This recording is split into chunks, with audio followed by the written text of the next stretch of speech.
I first met Dylan Dunnigan, the founding member and frontman of the Winx, years ago in Italy when he was playing guitar with one of my punk rock heroes, Dan Vapid of the band Screeching Weasel.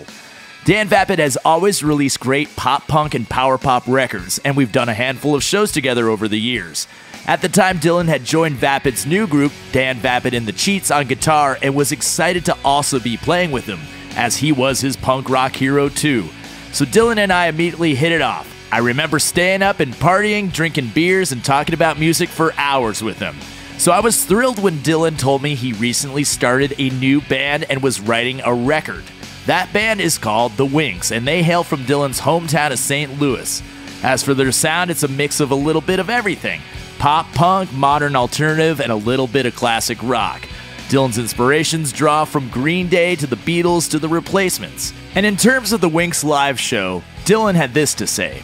A lot of music released and played live these days has electronic elements and backing tracks, very processed heavy, and there's nothing wrong with that if that's what you want to do. But I want to make music that's organic sounding. My goal is to do something that we can play anywhere. Give us a power generator and we don't need anything. We don't need a big production. And that's basically the gist of the Winx and their new album. Just straight ahead, good old rock and punk music with a great sense of melody. So without further ado, I'd like to present to you today's Buzz Electric Supersonic selection. Here's the Winx with Can You Feel My Heart Beatin'?